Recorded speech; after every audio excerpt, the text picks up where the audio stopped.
신율의 뉴스 정면 승부 2부 시작합니다.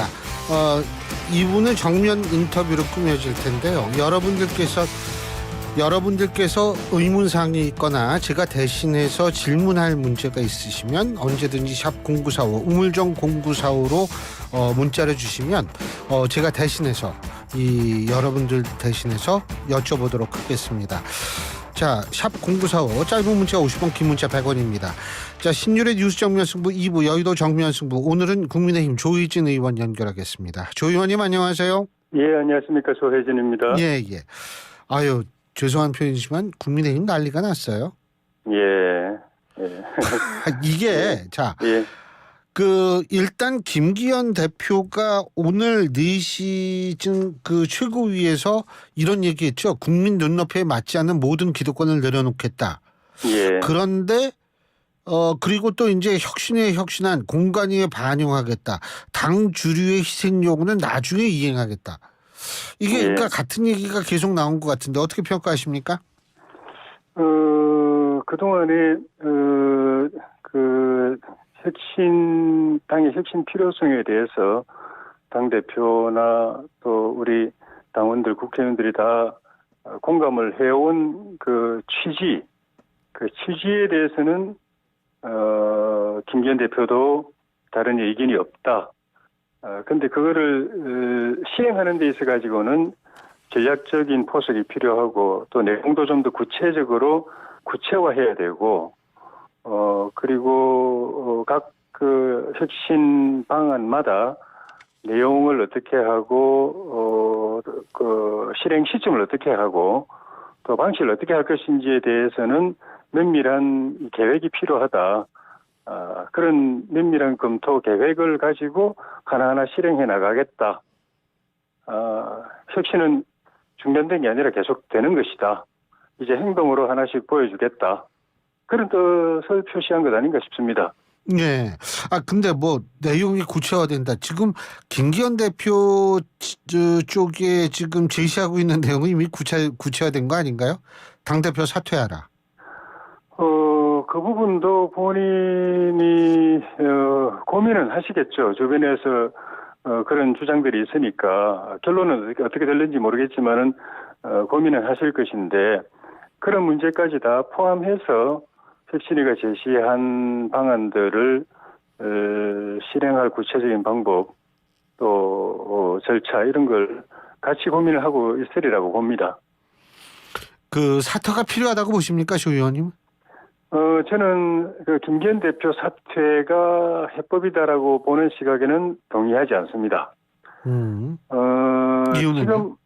지금까지 우리 당이 문제가 있을 때마다 혁신 부르짖으면서 그 문제 책임이 당대표에게 있다고 그러고 당대표 그만두게 만들고 비대위 만들고 했던 일을 반복해 왔는데 당대표가 그만두어서 그때 혁신이 됐나요? 당이 좋아졌나요? 비대위가 만들어져서 당이 더 나아졌나요? 계속 똑같은 일을 반복해 왔지만 당의 형편은 더 나빠져서 지금 이렇게 어려운 지경까지 왔지 않습니까? 그러니까 그게 답이 아니었다는 걸 경험으로 우리가 알았다면 이제는 좀 더 업그레이드된 과거와는 다른 혁신 방안을 고민을 해야 되는데 지금도 결국은 김기현 대표 한 사람이 모든 잘못을 져야 되는 것처럼 책임을 져야 되는 것처럼 김기현 대표 탓인 것처럼 이야기하고 김기현 대표가 책임져야 되는 것처럼 이야기하고 김기현 대표가 물러나면 잘 될 것처럼 이야기하고 그 자리에 누구 이름을 금명하면서 그 사람을 데려놓으면 해결될 것처럼 이야기하는 것 자체가 그런 문제의식 자체가 저는 문제가 크다고 봅니다. 그런 문제의식을 제기하는 이유는 뭐라고 보십니까? 깊이 고민을 안 하는 거죠. 관성적으로. 고민을 안 한다. 옛날에 똑같은 일을 여러 번 반복했는데 왜 그런 기대한 선거가 안 나타났을까? 왜 결과가 안 좋았을까? 똑같이 당대표 책임져서 물러나게 만들고 비대위 만들고 그래 해왔는데 여러 번 반복했는데 왜 당은 지금까지 이렇게 어려운 지금까지 몰려왔을까? 그에 대한 성찰이 없는 거죠. 그 윤석열 대통령이 김기현 대표하고 이뇨한 혁신위원장과 비공개 오찬을 가졌다 이런 보도가 지금 나오고 있죠.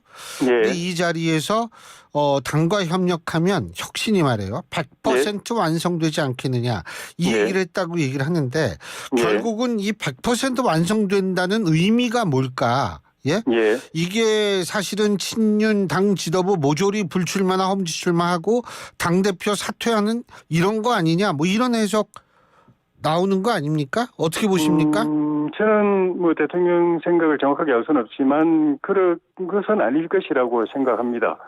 그건 현실적으로도 그 가능성이 높지 않고 그렇게 됐을 때 그럼 당의 전력이 더 세지느냐 더 약화되느냐 하는 부분도 고민하지 않을 수 없는 부분이 있기 때문에 제가 해석을 하자면 대통령께서는 혁신위가 제시한 기본 그 방향과 그 취지가 충실하게 당과 협력하면은 그 취지가 충실하게 구현이 되지 않겠느냐라는 그런 말씀이시지 구체적으로 당 지도부다 당 대표를 포함해서 지도부 전체 불출마하고 또는 험지 출마하고 친윤 다 불출마하고 험지 출마하고 이런 것은 그렇게 단정할 수 없는 게 일단 친윤만 하더라도 그럼 어디까지가 불출마 대상이고 저 험지 출마 대상인 그 명부에 들어가느냐 명부도 없잖아요.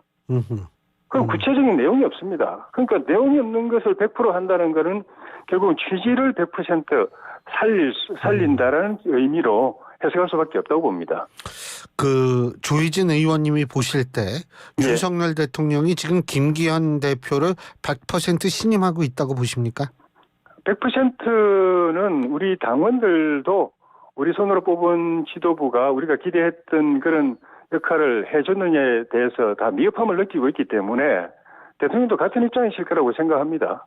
미흡함을 기대에 못 미쳤다라고 생각할 것이기 예. 때문에 그 책임이 누구에게 있든 간에 저는 공동 책임이 크다고 보지만 어쨌든 간에 지도부가 우리가 전당대회를 통해서 선출할 때 당권을 위임할 때 기대했던 그런 성과는 못 내고 있다라는 부분은 다 비슷할 거라고 생각하고 대통령께서도 그 비슷한 문제인식이 아닐까 싶습니다. 예, 그러면 대통령도 혹시 비대위 구성 같은 거를 찬성할 가능성도 있는 거 아닙니까?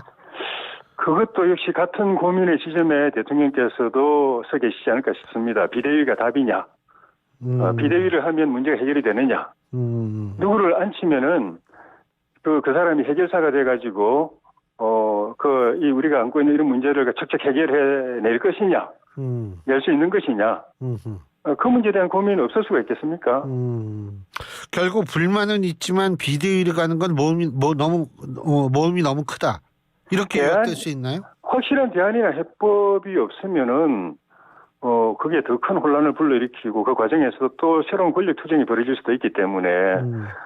꼭 해야 된다고 한다면은 그 대안이 확실한 대안과 해법을 확보했을 때 시도할 수 있는 거라고 생각합니다. 일각에서는 지금 벌어지고 있는 김기현 대표를 둘러싼 여러 가지 얘기들이 일종의 권력 투쟁이다. 이런 보도도 있던데 어떻게 보십니까? 그 자체는 혁신을 둘러싼 여러 가지 이제 그 문제들이라고 보지만 그 과정에 또 그 사심을 가지고 권력 투쟁 쪽으로 그 작용을 하는 것도 또 있을 수도 있다고 봅니다. 그런 걸 주의해야죠. 예. 그러면 혁신이라는 취지가 더 퇴색돼 버리기 때문에 그런 일은 없도록 해야 됩니다. 자, 조희진 의원님도 정치를 오래 하셨기 때문에 여쭤보는데 예. 과거의 사례와 비교했을 때 지금 국민의힘의 위기 상황 어느 정도라고 평가하십니까?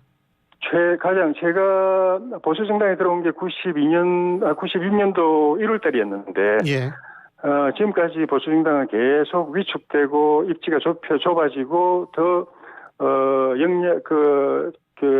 전력이 더 약화되어 왔고 지금이 제가 지켜본 30년 조금 덜 되는 그 기간 중에 가장 어려운 시기라고 봅니다. 그 이유는 뭐죠? 여러 가지 이유가 있는데요. 예. 그 가장 핵심적인 이유는 공천 때마다 천하의 보수 중도 인재들을 끌어모으는 노력보다도 개파공천, 자기 사람 심기 이런 걸 통해서 자기에게 충성할 사람들을 공천 줘가지고 출마시키는 그런 일이 몇 차례 반복되면서 정말 보수 또 우리 우파 진영의 훌륭한 인재들, 뛰어난 인재들이 많은데 그분들은 소외되고 예.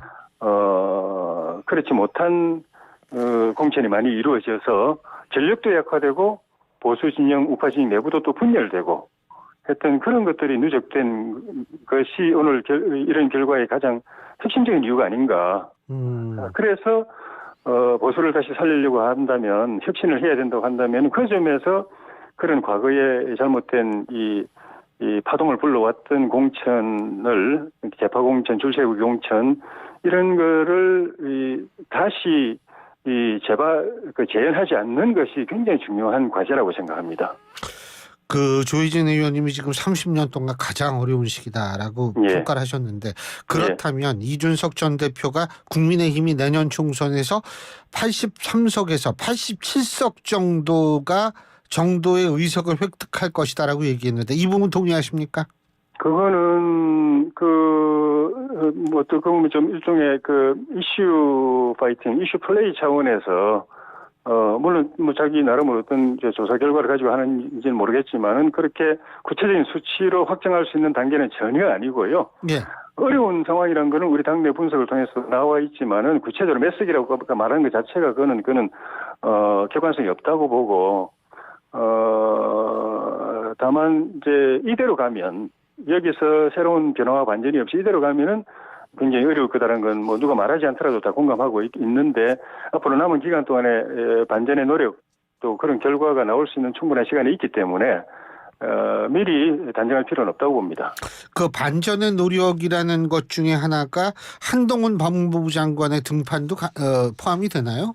한동훈 장관뿐만이 아니고 지금 이제 우리 당이 살려면 어떻게 해야 되느냐는 논란 가운데서 주로 이제 모아지는 쟁점이 김기현 대표가 물러나야 되느냐 말아야 되느냐, 한동훈 장관을 모셔와야 되느냐 말아야 되느냐 이런 특정인을 가지고 한 사람이 책임을 다져야 된다든가 한 사람이 오면 다 해결된다는 식으로 이야기하는데 그건 잘못되고요. 그건 답도 아니고 제가 보는 거는 총동원 체제, 총력 체제, 올 코트 프레싱으로 가야만 그게 답입니다. 그러니까 김기현 대표는 물론이고 그동안에 거론되어 있는 많은 분들 예를 들면 한동훈 장관, 원희룡 장관, 나경원 전 의원 또 김한길 위원장이나 또 김병준 위원장이나 유승민 전 대표 다 우리 당의 윤석열 정부의 성공을 염원하는 분들이라면 다 당에 모셔와가지고 그분들이 할 수 있는 역할을 드리고 그래서 그분들의 기여를 통해서 당 전체의 역량이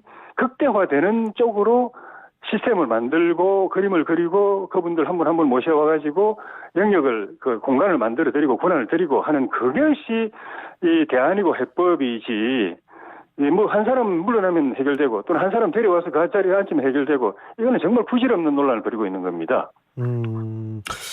나경원 전 대표도 이 김기현 대표 체제가 상당히 문제가 있다라고 얘기를 한 것으로 보도가 됐는데 자, 예를 들면 지금 문재인 정권이 역대급의 실정을 했다. 이런 게 지금 여당의 주장이고 실제로 그렇게 생각하는 국민도 있을 수 있고요. 그리고 이재명 대표의 커지는 사법 리스크. 다시 말해서 민주당의 마이너스 요인도 굉장히 많은데 이게 지금 조 의원님께서 말씀하신 대로 보수정당 30년 동안 가장 큰 위기라면은 이거는 사실 근본적인 어떤 체제의 위기라고 볼 수 있는 거 아니에요? 이걸 확 바꿔야 되는 거 아닙니까? 그 체제가 지금 전체적으로 이 정치 체제가 대중민주주의 정치 상황이 되어버렸기 때문에 당 전당대회를 통해서 지도부를 뽑는다고 해서 그 지도부가 모든 걸 해결할 수 있는 시대가 아닙니다. 그러니까 당 발전이든 혁신이든 모두가 달라붙어서 힘을 모아서 결집을 해서 이뤄내야 성과가 나오고 혁신위 같은 경우에도 혁신위를 출범시켰으면 거기다 맡겨놓고 알아서 다 하라 이렇게 퉁쳐놓을 게 아니라 다른 동료 의원들도 혁신위에다가 아이디어도 주고 또 혁신위가 외부에서 들어온 분들이 일을 하다가 조금 문제가 생기거나 갈등이 생기면은 지도부나 또 의원들이 달려들어서 그걸 하나하나 해결해주면서 걸림돌을 치워주면서 혁신위가 순항할 수 있도록 역할을 해주고 이렇게 모두가 힘을 모아야 뭐가 되는 그런 정치 시대입니다. 근데 그렇게 하지 않았던 것, 굳이 당 지도부에 좀 아쉬운 부분이 있다면 그런 리더십을 발휘하지 못했던 것, 거중조정 역할을 잘 하지 못했던 것, 그런 것들이 좀 많이 아쉬운데 그거는 앞으로 당 지도부가 누가 되더라도 뭐 비대위가 되든 누가 되든 간에 그런 역할을 적극적으로 해야 되고 당 전체가 각자 자기 역할을 할 수 있도록 그런 분위기나 파이팅 할 수 있는 체제를 만들어주는 것이 지도부의 역할이지 지도부 한 사람이 지도부가 모든 걸 책임지고 다 해결할 수 있고 딴 사람들은 팔짱 끼고 지켜보고 있는 그 체제로서는 해결될 길이 없습니다. 제가 궁금한 게요.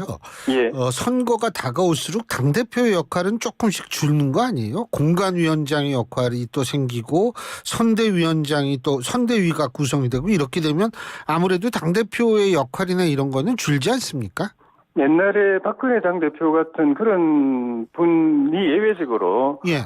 선거 시작부터 끝까지 당대표가 이끌어가는 체제고 나머지는 지금 말씀하신 것처럼 그 당대표가 정말 탁월한 리더십을 발휘해서 선거를 끌어갈 수 있는 상황이 아니면 대개 다 관행적으로 보면 당대표는 조금씩 뒤로 물러나고 공관위원장이나 선대위원장들이 앞장서서 끌어가는 그런 시스템이었죠. 과거의 전례들을 보면은. 그죠. 그래서 이번에도 그런 것도 좀 감안을 해볼 필요가 있을 것 같습니다. 예. 그러니까 지금 무조건 이게 비대위 꿀이라고 얘기를 하는 것도 사실 좀 여러 가지 논리적인 허점이 있을 수 있다 이렇게 이해할 수도 있겠네요. 그렇죠. 예.